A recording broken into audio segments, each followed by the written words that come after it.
and I will take about 3 or 4 minutes to talk about housekeeping and a couple of other things. We're recording it. I just hit the record button. Everybody's muted, but please raise your hand, ask questions via the chat panel. I know you guys are not shy about that. Please do that. Jeff wants all those questions. Dynamic Partner Connections, we are all about partners, helping partners, improving the success of the SL partner channel. That's all the organizations and all the roles in your companies. And typically it's partners helping partners. Today it's Microsoft helping partners, but over time you'll see there's even more available. And it's about community competency and advocacy and the power of community. If you haven't been out to the website in a while, I encourage you to do that because we have been putting together marketing sessions about social media, about blogging, about even using video and podcasts in a really cost-effective way now that customers are back in a buy cycle. It's so important to be ready to prepare yourself. Marketing is the new sales, as they say. So go out to dynamicpartnerconnections.com, check out the upcoming sessions that are outside of the product, and you'll see some things that are pretty interesting, even ISV-specific sessions. Okay, last thing I want to mention here is Pregame. Last year at the Partner Connections event in St. Louis, we had about 50 Dynamics SL partners come to St. Louis and spend 2.5 days at a partner conference just for the SL group. It was actually part of a bigger conference, but there were 2 rooms that were dedicated to nothing but Dynamics SL content for partners. It was with the development team, with the chief consultants, Jeff, and everybody else with the group that manages SL. It was a great event. We got tons of great responses, and I'll share some of that with everybody over the coming weeks. But put it on your calendar now. It's actually October 12th and 13th. That's a Monday and Tuesday in Reno, Nevada. I know it's off the beaten trail, but you can get there from here. It's a great location. And following today's call, we're going to send a survey asking for input on what you want to see, how you want to see it, what topics are most germane to your company. The price is going to be right. It's going to be much less. It'll be less than $200 for the conference. It'll be about a 2-day event, and it'll be hands-on. It'll be networking, be all the things you expect in a Dynamics SL partner conference. So please put that on your calendar and look for more information. With that, I'm going to go ahead and introduce Jeff for today's topic. Jeff, welcome. Thank you, sir, and thank you, everybody, for attending today. I'm just going to wait here for Joe to make me the presenter so I can start sharing my screen with all of you lovely people out there today. So we are, as Joe was talking about, we are looking forward to the event. We're going to be out there. As far as topics, you know, we have some topics already built, but Joe has been kind enough to let me use their forum as a way to get more feedback from you. You know, of course, we've just had a release of CU1, which we'll talk about today, but a lot of times having this in-person type session is much better because you can have the questions and someone can ask the question to spark another question, and we can go and we can really answer your questions. We'll have an overview because around the time that we'll be out there, we should be having a new web apps release happening shortly after. So we'll talk about that. We'll go over deployment and how to customize. We had really good discussion around marketing and a panel discussion. We're also thinking about some topics around some, you know, common items that are coming up with our support team. Questions on everything from, you know, how do you set up a quick send or doc share to other common questions that we'll have out there.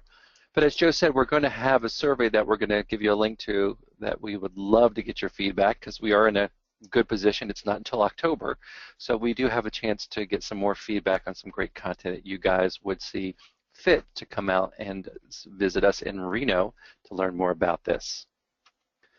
Now with that, today's session is on the CU1 web apps. If you did not know, Microsoft Dynamics SL CU1, 2015 CU1 released about 2 weeks ago, the very end of April it launched.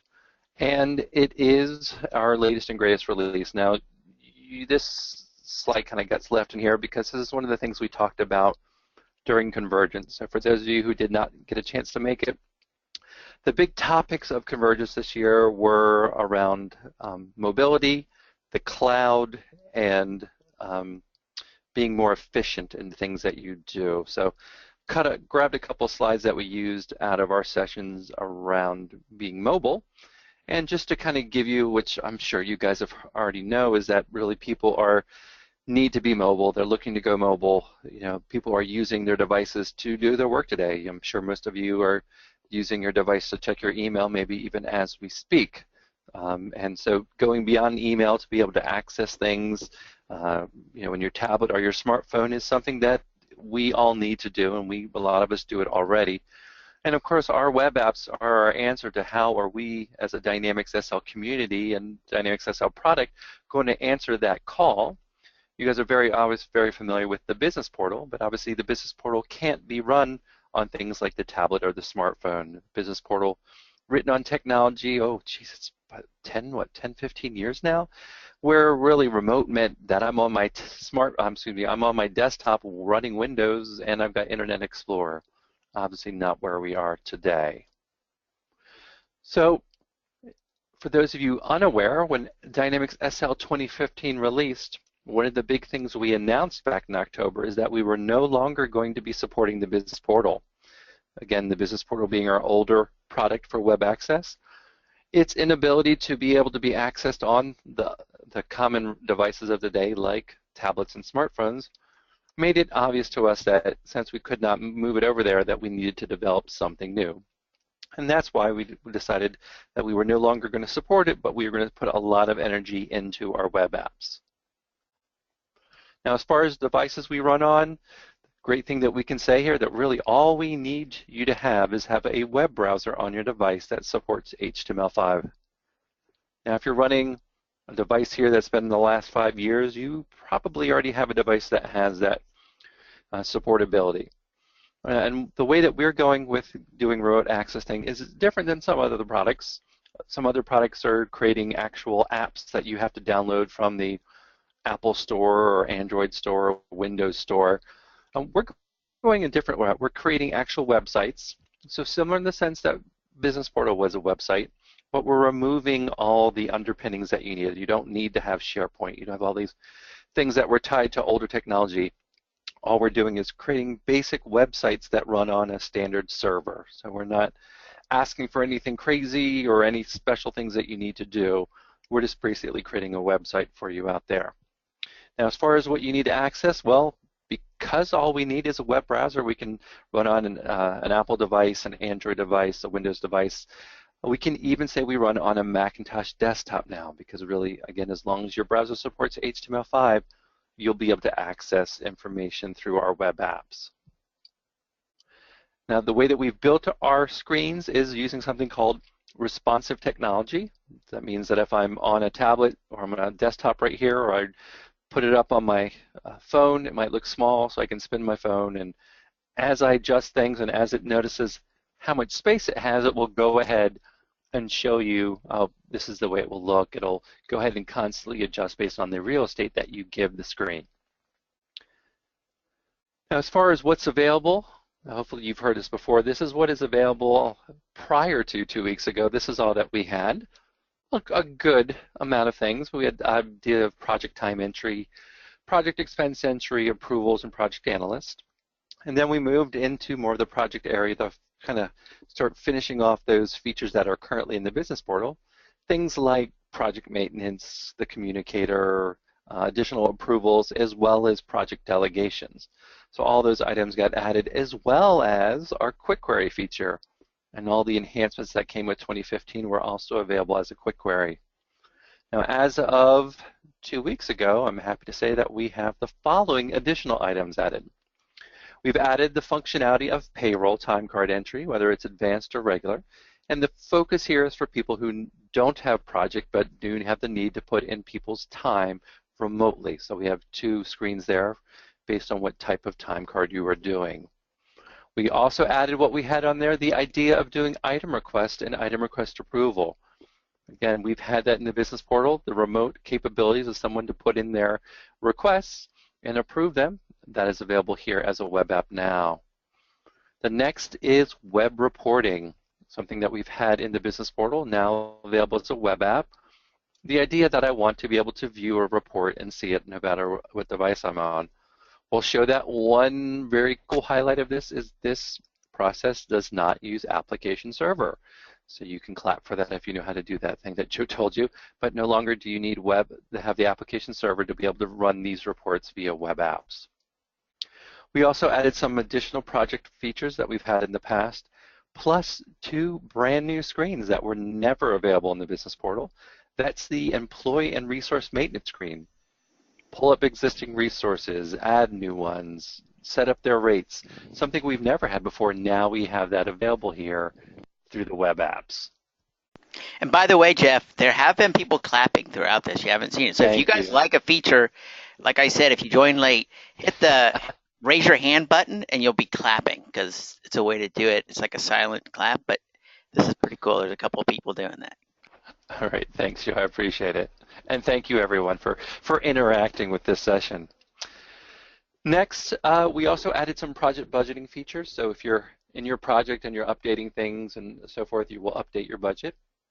We've added the entire employee utilization module, a module that a lot of you probably never used in the past. I know I never did as a consultant, but now there's reason to use it, and the reason why are these next 2 screens, which we'll go through as well, which is resource planning by project and resource planning by resource. So with that, what I'm going to spend most of our time today is we're going to do this all live. We're going to walk through all of these areas. And Joe, as far as questions and seeing that, is that something that I can see on this? I'm trying to look for the questions and stuff. You know what I can do? Let me do something for you, Jeff. I'm going to change you to an organizer. Thank you, because I could not see that information. Perfect. You're going to go silent here for a sec, and then Jeff, just confirm. You should be able to unmute yourself. All right, I can see it. Yeah, now you see the attendees. And folks, yes, if you have questions, go ahead and put them out there. I know Jeff wants us to be interactive to hit your questions on the spot. Perfect. Thanks, Joe. I appreciate it. So if you have any questions while I'm going through here, again, that's why I wanted to turn that on so you could go ahead and ask those questions.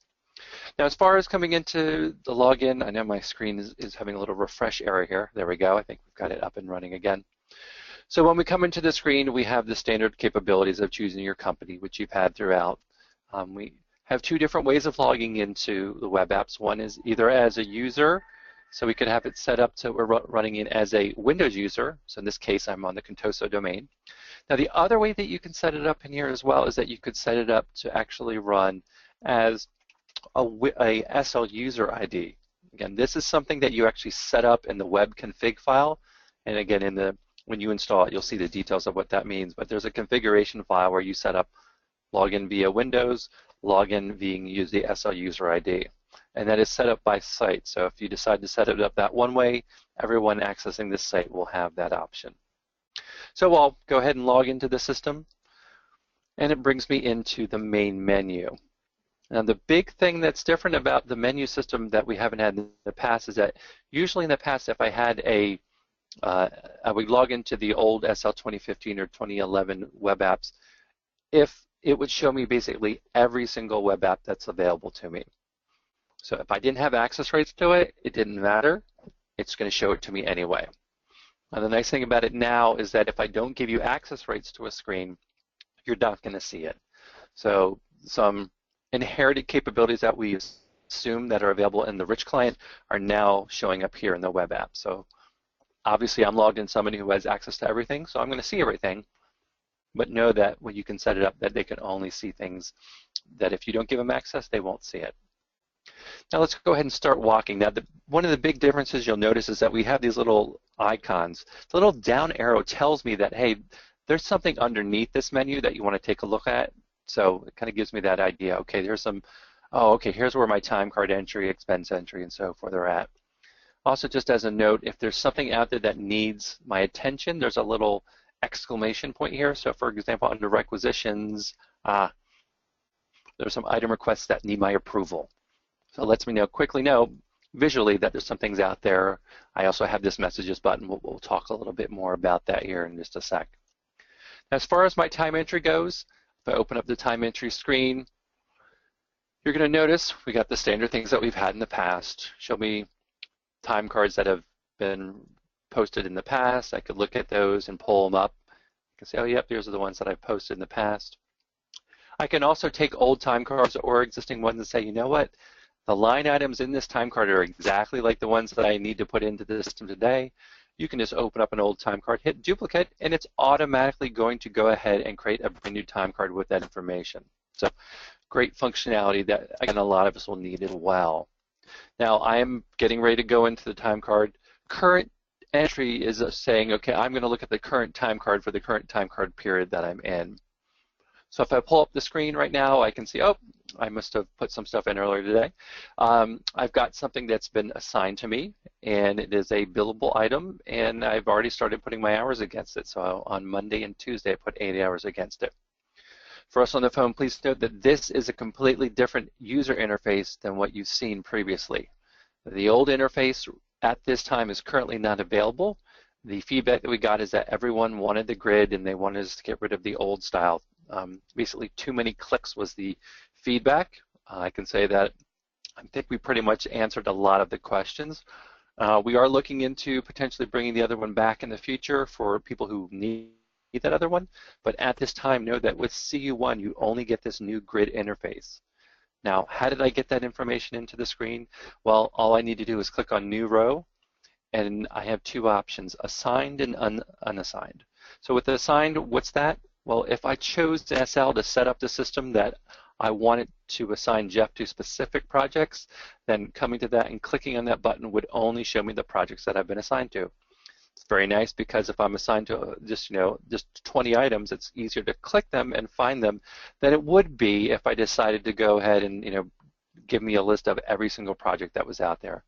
So I can choose that particular item and it's available to me right there to see that.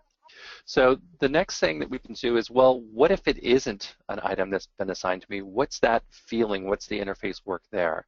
Well, if we click on New Row and we click on Unassigned, what it's going to do is pop up this new menu, and this menu allows me to choose the project that I want. So I can click on the project, and I want to do, I'm going to take today off. Don't tell my boss. I'll take today off. So I'm going to go ahead and put in the project and task of vacation, and this will allow me to go through and put some time against that. Now, as a side note, you do see a lot of fields displaying on here. If you guys are familiar with it, we've talked about in the past. You don't have to see all those items, meaning what we can do is set up in the system that we can turn off these fields. And as a quick little detour here, let me go ahead and choose those items. One of the things that we always talk about is the fact that inside here I can go ahead, let's make this full screen so I can show it to you. We can always go into the setup screens in time and expense setup and under project flex time, and this is where I can turn fields on and off. So if I decide that I don't want fields to be seen, I can either say that I want to see them, I want to see them but make them disabled, or I want to hide them so no one can see them. So please note that when you see the screens, a lot of these things are turned on and turned on for a purpose, so in case someone needs them for my demonstration purposes, but know that you have the ability to remove them. I come in, let's say we want to go ahead, if I can get the access back to my screen. All right, we get back to there. All right. It appears that it is not going to comply with me here. Let's see what I clicked on wrong. So let's stay on the page. Okay, now it's back. Sorry about that. So now that I've got my time into the system and information into the system, we can go ahead and add additional lines, remove lines. I apologize there. I think I hit the wrong button there. But we can go ahead and add lines. We can do a lot of the same things we can do. We can add invoice comments. We can do day information. If we decided to put a description, this is my line item. I was on site on that day. Click accept. I can edit items. So for example, I chose the wrong project and task, or maybe I chose the wrong task and I want to edit it. I have the capabilities to choose edit and change the values there, as well as being able to add notes as well. Now, one other thing that I like to show off, and I'm going to go ahead and close the screen, is that a new feature has been added here, which I think is one that a lot of people have asked for, and that's the ability that you want to be able to do time detail where you require a start and an end date. I'm sorry, a start and an end time. So a lot of the government capabilities, they need that functionality. And I'm going to sneak in here real quickly and show you what that looks like. Now it'll be a little look odd because I started doing things without this requirement, but I at least want to show you what the screen looks like. So if I come to my current time card entry, now I can't generally come in, and you'll notice these fields are grayed out. To edit them, I have to hit the day info button, where it's, again, we didn't start this way. I would have to put in, I started at 8 o'clock and I ended at 12 o'clock. Then I put that information in there, I hit accept, and it automatically updates the information. So that is an option, but note if you do use that option, you are turning it on for the entire company, which leads me to another point. Know that you can also deploy web apps multiple times. Oh, wait a second, let me take that back. No, you could not change that check setting, sorry. You can deploy it multiple times, but it's still going to use that same base setup. But I did want to show you that you do have that functionality. So the big takeaways from this screen that's changed, it's now you have a grid, new ways to enter things into the screen. Now also you do have a new fields across the bottom where you can see your total hours by day. You didn't have to click a button to see it. So we always show you that. But if you needed to see a breakout of regular hours versus billable hours versus overtime, you could click on the total value down there and it would show you, there you go, here's the breakout of information. So note, again, grid, new, totals viewed at all times. The rest of it is very similar to what you've had in the past here. Now if we go backwards to the main menu, and we'll go ahead and say no to this. Next thing we'll look at is the expense entry, and it is different. You'll notice that we have a grid in Timecard. Well, that grid is being used in other places now as well. So what we have here is the new expense entry screen, which to me looks very rich clienty, if that's a word. Does that make sense? So we have that ability to now have a grid here as well. How do I put something into the system? Well, this is, to me, very much business portal-like. I can click on a new line item, go ahead and choose an item like airfare billable, fills in the values. Again, if I know them, I can start typing them in. If not, I can just go ahead and choose a specific project, a specific task, and then I can go ahead and put in my units, my rate, and it automatically will calculate that information for me. So as far as my data entry in, it's pretty similar to your business portal idea. I can just go ahead and start typing away, saving the information, and moving forward. Now note, if I want to, I can look up old expense reports. It is much more rich clienty in the sense that it does have a lookup list where I can search by document number, status, type, description to find any old expense reports that are out there and be able to view them. But I do have that functionality as well. Along with this is we do have the idea, as we've had in the past, to be able to do an attachment either at the line item level or at the header level, and works just like it did in the past. But for those of you who may have not seen it, I can go into the system, choose a new attachment, and since I'm running on a desktop, it's going to allow me to browse to a document that I want to attach. But if I was running on my tablet or my smartphone, it would actually interact directly with my camera and allow me to take a picture. So that's pretty cool if I need that functionality as well. And there we can see my receipt has been attached and is working. As a side note, we are using the similar functionality of the attachments that you have in the Rich Client. Please note that it does require you to do an additional setup to tell us for web apps where would you like to store your files, whether that's on a file location, on a SharePoint site, whatever that happens to be, you have that functionality as well. Now coming back, let's go ahead and skip out of here, and I'll say no to that. The next set of features that we have here, the approval process, pretty much the same as what we had in the past. If I log in and come in as my friend Tracy Tallman, who is my approver on this database. Now, what's different for Tracy? Well, when she logs into the system, she is going to get notified a couple different ways that there are items out there that need her approval. either through this little icon at the top. Now, it's not always red and not always sitting there, but when I have things that need approval, like communicator messages, it does pop up. And if I click on it, it's going to show me the items that need to be approved or be addressed, along with a way to jump right to those screens. So if there are time cards waiting to be approved, I can click the Approve button, and it'll take me right to the appropriate approval screen. So we'll let it do it for us. And there we go. We have some items that need to be approved. So we'll see here, if I look at the screen, I've got some high-level information about these items that are out there, some time cards and some expense reports. And more than likely, we assume this is not enough for you to choose the Approve, Reject, or Forward feature, but it may. Maybe this is fine. You're okay with the stuff that this person did. But we assume you're going to want to know more, so we can go ahead and drill to the details. And the detail screen has been laid out a little bit nicer for you here. We can see by basically it's going in by the day I entered things and in the order I entered them in. Here's the project and task, the day, here are the hours. I can go ahead and view invoice comments, view any notes. You'll notice that it actually has icons now that change. What do I mean by that? Well, there is a note and an invoice comment for this first line item, but there's not a note for the second line item, but an invoice comment. So they have created icons that change based on whether there's something behind them. There's also some notes up here and invoice comments here. So it's nice because you can quickly view and know whether I need to look at invoice comments or not. So you don't have to guess whether there's an invoice comment. So a nice enhancement to that as well. Same thing with expenses. We can drill down to the details. We can even go right to the attachments. Yes, sir. Hello. Yeah, we got a couple of quick questions. Let me jump in. Thank you, sir. The first one seems to be pretty simple, and I'm not sure when it came up about 10 minutes ago.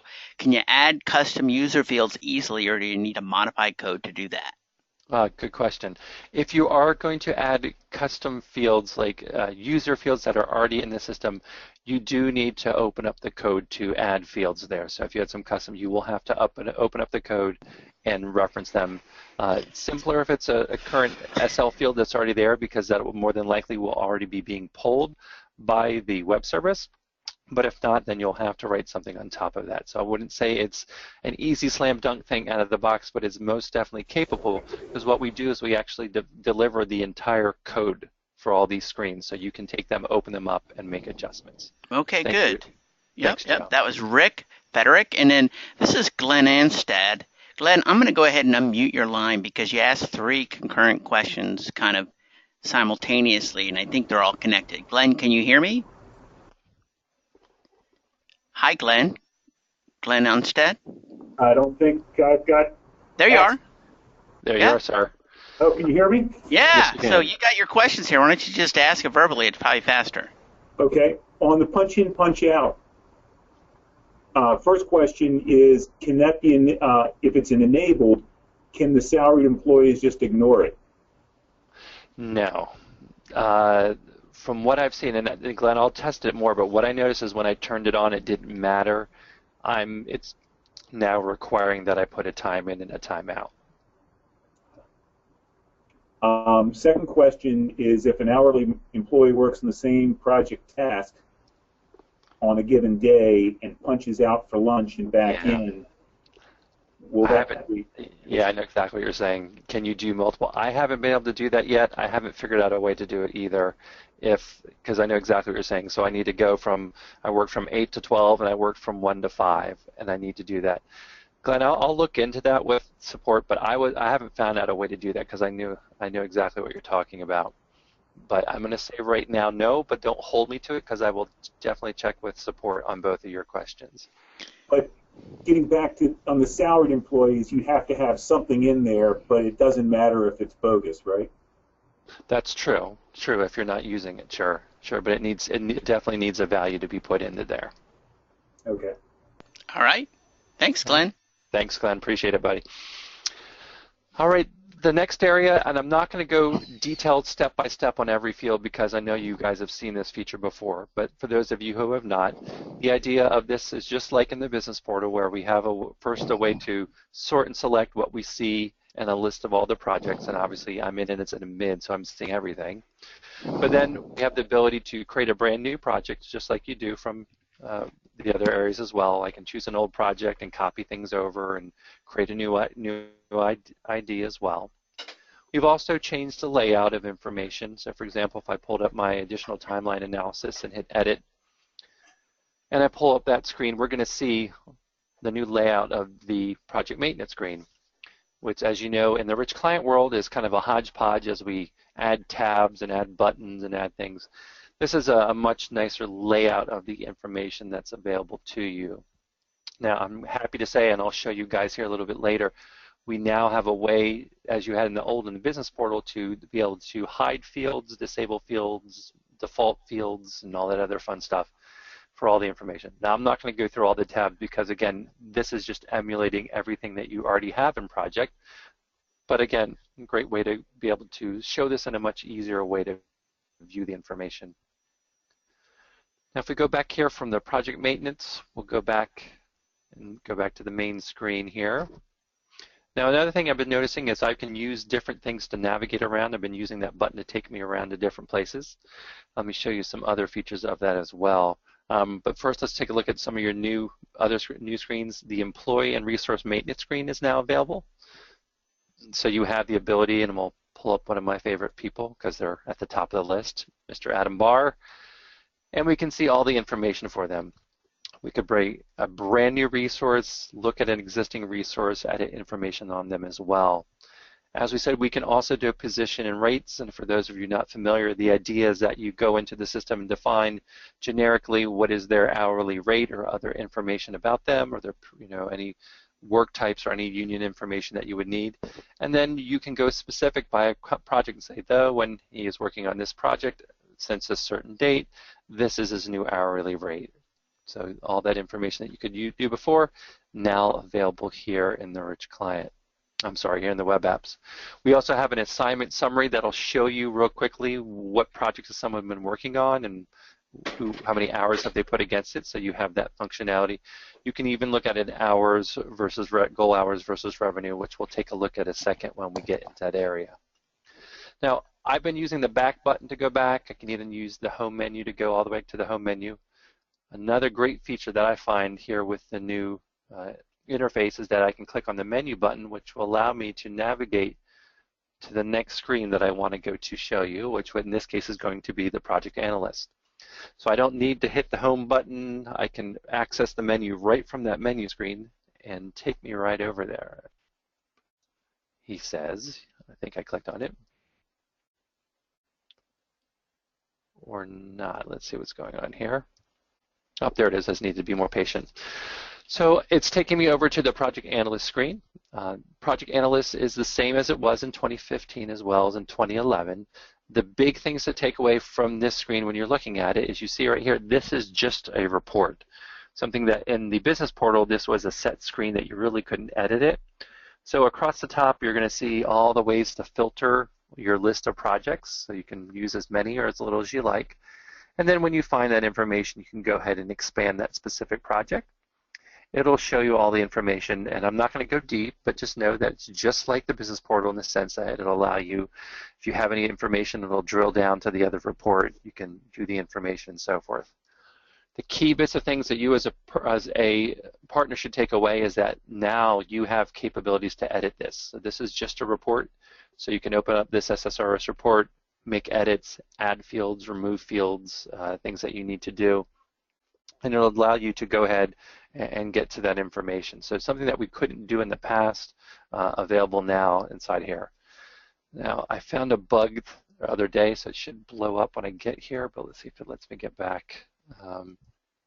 That's part of me being, no, it didn't, it worked. Oh, I'm glad it worked this time. All right, other things that it can show me here as well. So we went through all the project areas really quickly, but you can see a lot of it's the same, the new things being the employee position rate maintenance and the new time and expense entry with now this new lovely grid. Now the next thing we're going to talk about is employee utilization module and the new planning by resources. So what I'm going to talk to you about is that a lot of us may have heard of this module, but really we've never used it. So employee utilization, there are 3 things that you basically need to do to get things started and set up. The first thing that you need to do is you need to come in and go ahead and decide the different types of utilization. So mostly it's going to be direct and indirect, but if you have additional items, you can set them up as well. So you choose what time it is. Again, it's going to direct, saying it's direct. Mostly I'd say you're mostly going to have indirect and direct, but if you need more, you have that capability. Now once I set up, I tell them the different types that are out there, the next step for me is to go ahead and set up the utilization periods. So what is a utilization period? Well, that depends on the company you're working with. You need to ask them, when you are scheduling people, are you scheduling for the week, for 2 weeks at a time, for a month, for a quarter? What is that block of time that you need to look at? What's the smallest amount of time that you need to look at? Now I've set it up here to be a week because I actually aligned my periods of assignment to the same as my time entry. So we can kind of look at them both together and see if things are working. But it does allow you to come in here, you tell it when to start, and you tell it how frequently is. And so if I needed to add periods, which it's already done, it would ask me for the starting period, tell me how frequently it wants me to update it, and then it basically creates this nice grid for you of all the periods that are currently scheduled inside of this database. Now it's able for me to edit it. Maybe for some reason I need to change it because we need to adjust for the end of the month. But again, the idea is that you're initially going to have this view of all the periods in the system. And those do need to be in there before you start using these other features I'm going to show you. So keep that in mind. So we've set up our periods. We told the system, here's what a period means to me. The next step for me is to go and set up my employees. Now what I'm doing when I'm setting up my employees is I'm saying, okay, I've set up what a period is for us. It's going to be, in this case, a week. Now I go in for my employee and I say, okay, for Adam, how many hours is he generally going to be available every week? So I can put my 40 hours in. And what is my goal percentage? Well, he needs to hit 70% billable to be, to continue to work with us properly. It will then go ahead and calculate what your goal is and help calculate your goal bill rate. Now once that information is put in this case I've already done it, so it's already available for me to display, but I could hit the generate button and we'll go ahead and generate that information for all of the periods that are defined in the system. So now we have, it's 40 hours, his goal 70, it's 28 hours, the bill rate is 250, so his goal revenue is 7,000 per week. Now I can go in and make adjustments. I know that he's gone this week. I know we have more, he's working longer this week, he's working shorter. You have all that ability. But the nice thing is you didn't have to type it all in from scratch. So you have some great high-level information about that particular employee. Now, once it is in the system, now we can go back. And if I go back, we can take a look. Now we've got who it is, we've got our rates. We can then start doing things like looking at goals versus actual hours. So we've got this information that we're putting in the SEC system would be the goals and the planned hours. We've also got the idea of actual hours, budgeted, and so forth. So all these things below these maintenance screens are all the different ways you can slice and dice information. And I'll be honest, right now, the data is not the best. I need to update it. I think right now, if you were to demo this, you probably need to go back to, I don't know if I need to go back this far, but I'll go back to 1998-01 and go ahead and find the data. As a side note, when I put out the next update to my Hyper-V image, I will make sure there's better data in here for you to view and you don't have to go back so far. But the idea of this screen is I can quickly look at goals versus actuals. I can click on the details for Amy, since she happens to have some values in there. And I can see all the projects and the hours she worked on them. You can see a large amount here for this project implementation. I can click on the details here and get to the details of all the time that was entered. So again, this is just one path you could go down. As you can see, there's many different views of the information that you can have. This is just happens to be one way to get to that information. Now, again, we've talked about setting it up. Again, you can play around with all the different ways you can slice and dice the information. The next is, what's a better way, Jeff, for me to get the data into here? What do I mean by that? Well, setting up and assigning people to projects, it's not the easiest thing to do right out of the box. If I come into the system and open up a project and task that I can drag and drop, I can go ahead and do a PV in the rich client and add them, but it's not an area that's very, very simple to do. So what we've added here is a brand new process, and I think I want to pull up my, there it is, additional timeline analysis. So I want to go ahead and choose my project and task and show you how I can assign people to them. So I choose my project, and it shows me some great high-level information about that project. I can then go ahead and choose my task, like project planning. And what it's going to do now is it's going to go out and grab and show me who's assigned to these projects and tasks and who is available for me to assign to these projects and tasks. So you might say, well, that's great information now, but let's get rid of it because I actually need to get a little more real estate. So that's a nice feature there. The next thing is we have access to all these other things. I can jump back into a resources button, click on a resource and jump back to the details of them. I can look at the goal versus plan. I can jump back to the project maintenance screen. I can view the budget information, summary by project, or if I'm looking at resources, summary by resource. So I can jump into all these different places right from here. But the main idea of this screen is that I'm in here. I can see quickly who's been working on this project for the life of it. So I see that Adam was working on it. It looks like not this week, but next week he'll be doing 40 hours on it, and Kim's working 40 hours this week. And the idea of this screen is for you to quickly see and go, oh, you know what? Amy's actually decided to work on this project, so she's actually working 40 hours this week again on it as well. So we can quickly come into the grid and adjust hours. And again, we're setting up what are the resource planning hours against this particular project. So we're doing a couple of things. Amy, when she goes to go ahead and put her time in, will be assigned to this project, but also she now has an estimated number of hours, so she'll be able to see what are the estimated hours that she'll be working on this project. Now we also can drag more people. So for example, let's just say Kim was supposed to work on it this week, but she got sick. So I'm going to zero her out, but I'm going to go ahead and add a new person. So I could go ahead and take my friend here, Ben Smith, and go ahead and drag and drop him on here. And now Ben Smith is part of the team, and I'm going to give those 40 hours over to him to start working on it. So I can do it very simple, drag and drop and add. We also have another mode. Like for example, if I wanted Ben to work next week on it, I could double click on his hours and have him added there. Or if I wanted to add, let's see, Bill Parker, I can just double click on Bill Parker and he can be added as well. So it's just a couple different ways you can get the information from people who are assigned to people who are available to assign. Now this list can be pretty long depending on your company. If I need to filter, I can filter as well. So if I click on the new button here, I can add a filter where the resource or is part of a company, has a certain skill set, is in a certain location, and you can build as many filters as you like onto this to make that list of resources available shorter. But again, a quick way to view who's working on it, who do I need to assign to it as well. Now the next step is another way to view this is to view this information via resource opposed to project. So if I click planning by resources, and I'll just say no, what we're going to see is slightly different, is that it's going to come up here and say, yep, let me choose my person here. All right, it's coming in as Tracy, which is fine, but we'll choose Adam for demo purposes. And for Adam, we can quickly see here are the total hours that he is available. Currently right now, we haven't assigned him to a lot. Here's what he's been assigned to. Here are the projects and tasks that he's working on by week. And then here are the other projects and tasks that are out there for me to assign him to.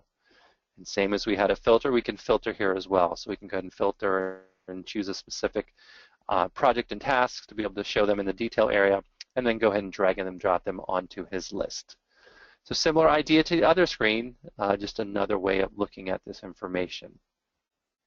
So that's new. That's the whole project resources, that whole planning by project and planning by resource are new. These screens below are not new, but they are new to being able to be accessed via the web. So excited about those as well. So I spent a lot of time there, and I'm looking at my clock, and I'm going to go ahead and we're going to walk through quickly some of the other items. What we'll have here is a screen that was available to you in the business portal that allowed me to see all the inventory items that are out there. Jeff? So go ahead, sir. Hey, do you want to take a sec for some questions, or you want to? Sure. Okay, here's a quick one. Is CU1 an upgrade or a reinstall from SL 2015? If they're asking rich client, it is the equivalent of a service pack, so you're installing over top of, so you don't have to uninstall and reinstall. For web apps, it would be, you would have to deploy either on top of your existing site or to a brand new site. So you do need to copy, the deployment process just needs to copy in all the new files that are available for you out there. So if that does not answer, go ahead and ping me back. Cool. Okay, another question. How does the executive view do when set to true? The executive view back in the project analyst, I apologize. That is, if I have the ability to do that, then I can set that value to true and see all the projects that are out there that are underneath me. If not, then that value is set to false and I only see the projects that are assigned to me. Same as you have in the business portal. Okay, this is probably related questions. What documentation is available for the setup and use of resource management apps?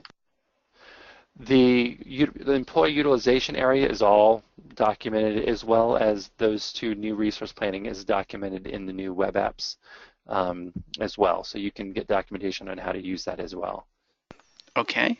One last one. Now that BP, I think Business Portal or yes, Business Portal is gone, are there plans to re-enable project server integration?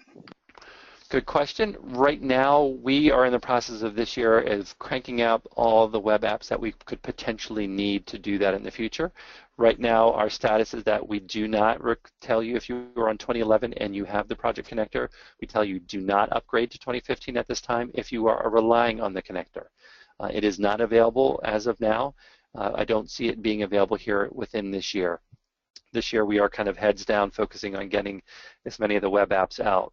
Now, part of the reason why is that some of the web apps that we would need and web services we need for the connector have to be developed and created before we can actually go ahead and go back and start working on that connector.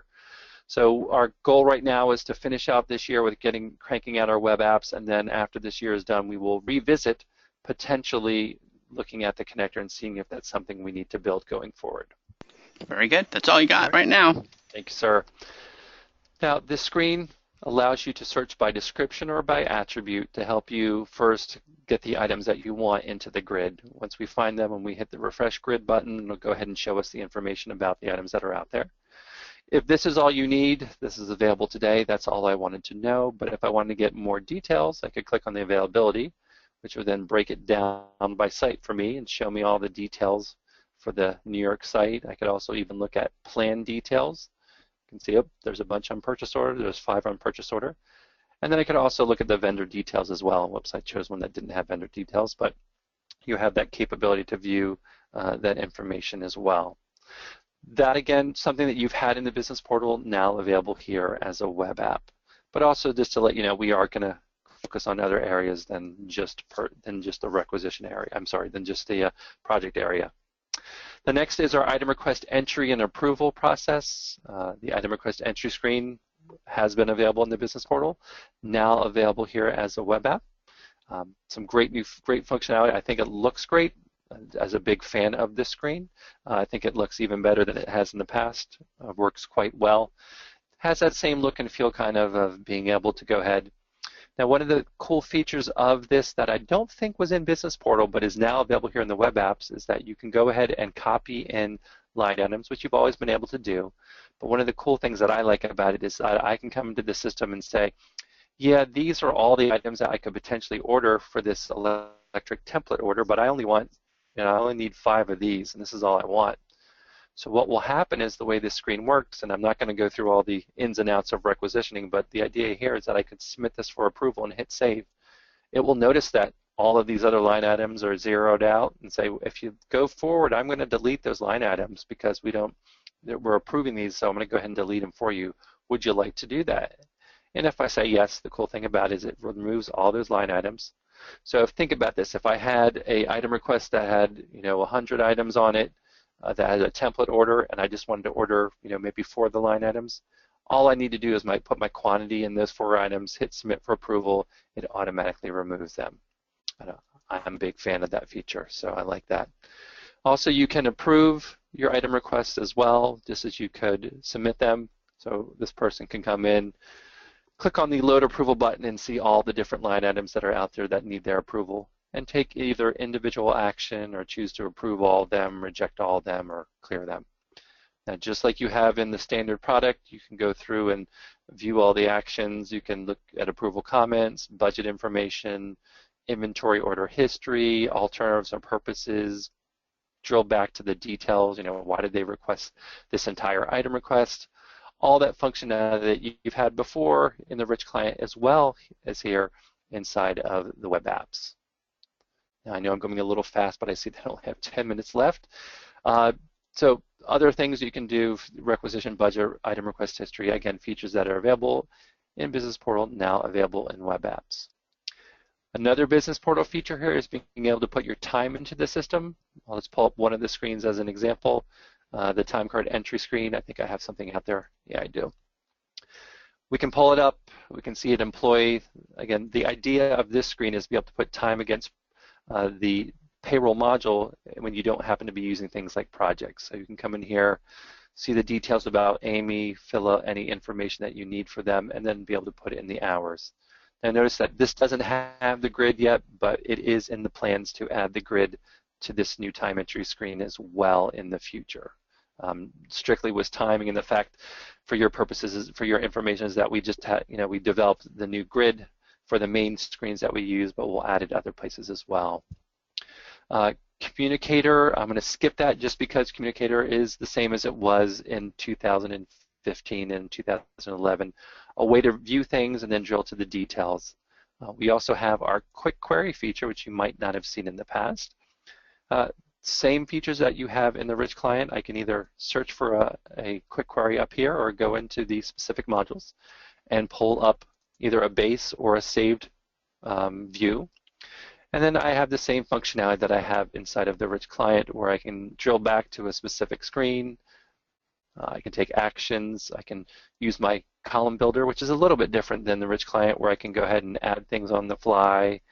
I can remove things and change the names. I can move fields up and down. This one actually I want to move to the top. I can do all those things on the fly and adjust the items that are here. For those of you who have seen that cool export feature in Excel, we can do that as well. So we can actually take the information and create a connected Excel document right from here as well. Thing to note, obviously, is it's going to require that you have Excel installed on that device to be able to do that. We can save our custom views the way that we had them. So I put a specific filter on here and I want it to save that. You can do that. And you can, just like you can in the rich client, choose exactly who you want to be able to see this custom view. And coming to this other area that's new underneath the reporting area is the fact that we have this new shared information is the idea of running reports. Now, running reports, just like you have inside of the rich client, are going to look very familiar. We can search for a specific report like the trial balance report and have it sort and select for us and help us get there quicker. So I've got a vendor trial balance report. Let's just pick that one out of the hat. And then you're going to see a very common looking screen that you've seen before, which is the Roi Interface. So all the things you could do in the rich client, available here. So if you had a template saved, you can pull it up. We can look at the different types of report formats and choose them. You can sort, you can select. If you have options, you have those if possible. Company selection. And then the big new item that's added here is the request options. The big thing that's cool about this is that now you can choose to generate this report and choose exactly what you want the output to be. Now, since we are going to be running this on multiple devices, we are not actually requiring that you install Crystal on your machine or SSRS or anything. The idea here is you to tell us, if we generate this report for you, how would you like to view it? As a Word document, an Adobe document. Again, it's going to be based on what you're running on.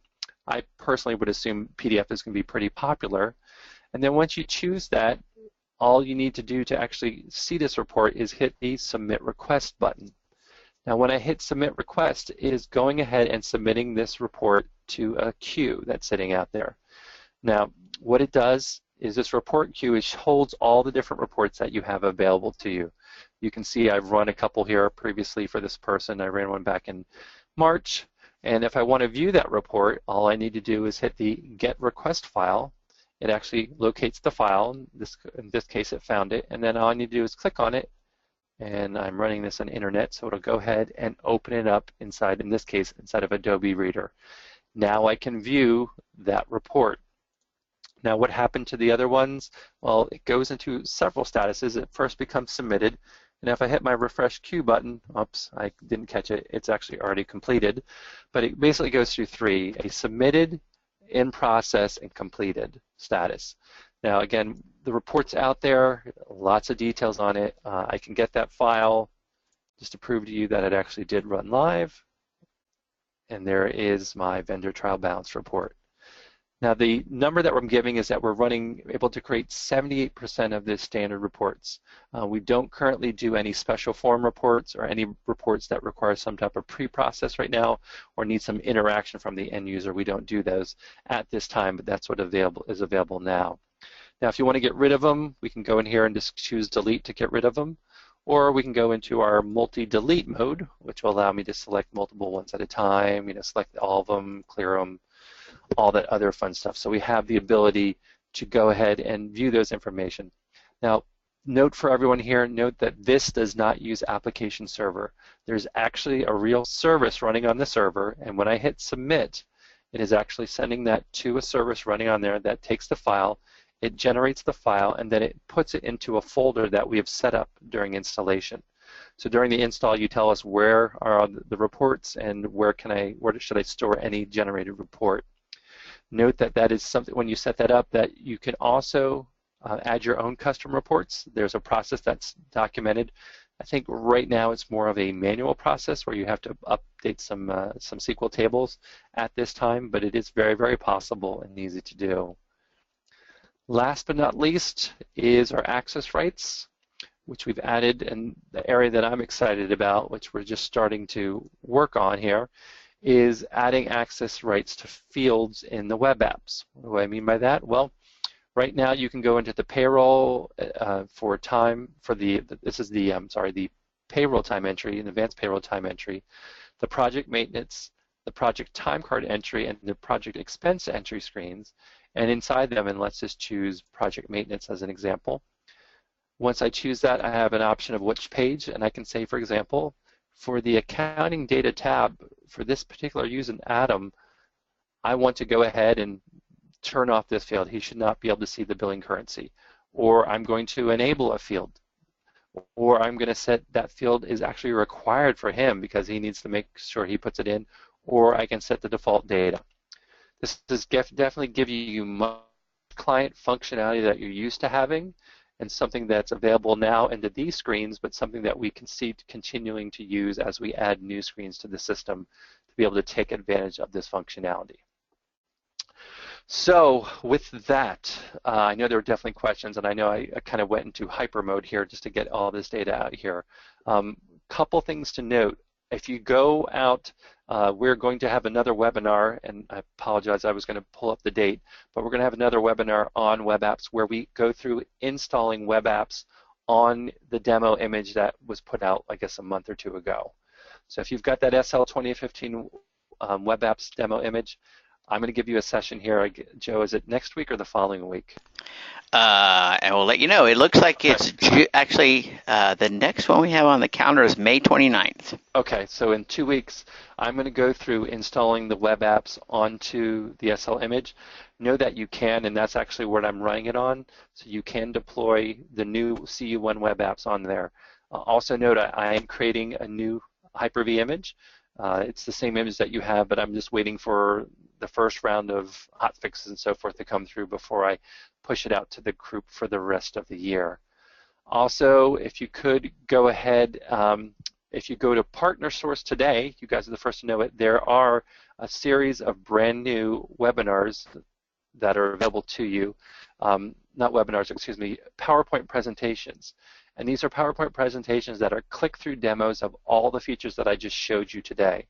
So they're in two different modes. One is a presentation mode, where you just basically click on the box that's on the screen and it'll walk you through. Another is in more of a slideshow mode, where it gives you some script behind it. Eventually, I'm going to add voiceover for it, but I wanted to get them out to you guys sooner rather than later. You'll see a post from me probably not today, but on Monday for the rest of the partners, letting them know that it's available. But since I had your ear right now, I wanted to go ahead and let you know. And just so you know, Jeff, for everyone on the session, I just pulled up our website where you go. There's the URL, the upcoming webinar on May 29th, Dynamics SL Partner Apps 2015 CU1 Web Apps. That's May 29th. And there's also an SL session a month later, June 26th. And this is going to be a Convergence Session Encore. If you missed it at Convergence, check it out here. So there you go. Very good. Keep your eyes open, keep your eyes peeled. Two quick last things. The Pregame to Summit. We are making it the Dynamics SL partner event. It's going to be full of the content that makes the most difference for you. October 12th and 13th in Reno, Nevada. More details to come. But keep your eyes peeled also for a survey in which Jeff and the SL team will be asking lots of questions to get your input on what to be covered. Okay? And if you have any questions that I didn't address, please feel free to email me at v-jsuin@microsoft.com. I'd be happy to answer any of those questions that you have. For those of you who haven't already tattooed that on your arm. Exactly. For any of you that I'm new to. That's right. Couple of quick questions. Jeff, we'll get you to respond to these other technical questions, okay. But there is a recording. This by Monday at the latest, we should have this popped up onto the recorded webinar session of our website, and I can show you that real quickly here. If you go, instead of looking at upcoming webinars, you go to webinar recordings, and you select Dynamics SL as the product. It's out here, and these are all the sessions. Unfortunately, it's sorted alphabetically. You can use a couple of different search criteria to clean it up. But as soon as this is done, it'll be out here. You can also look at some of the other ones that are out there and share this with your team, please. I really encourage you to do. Yep. And one last thing. Yeah, go ahead, Jeff. And I've been doing a lot of these web app demos for a lot of prospects and existing customers for a lot of partners. If you haven't tapped into that resource of using me to do that, please feel free to. That's what I'm here for. Go ahead, Jeff. Sorry. Well, I wanted to let you guys know about something because beyond just the SL product, we got a couple of series going on. Next week, we have a series called What a Customer Wants, the reality series, and we're going to get a group of actual customer like representatives, an IT manager, CFO, accountant, manager, HR person, and they're going to talk from their experience, one frame of reference, what do they need, what do they look for from a partner, and it's going to be a series. 1 month we'll do CFOs, the next month we'll do IT managers, the next one that'll be, the accountant person, but it'll be like a panel of customers that say, this is what we want. If you want to sell us more modules, if you want to help get more service opportunities, whatever, they'll be talking turkey. That's coming up. We're going to do our first one next week, and then the week after that, we're also holding a special interest series for ISVs. If you or folks you work with are part of an ISV organization, we're having a great roundtable where you sit down and talk turkey about what do you need to do to be more successful with Microsoft. And, of course, the SL product sessions that are coming up, you're welcome to attend those. Okay, Jeff, any last thoughts? Okay, well, thanks, everyone, for attending. It's been great, and I look forward to having you on future webinars. This ends today's session.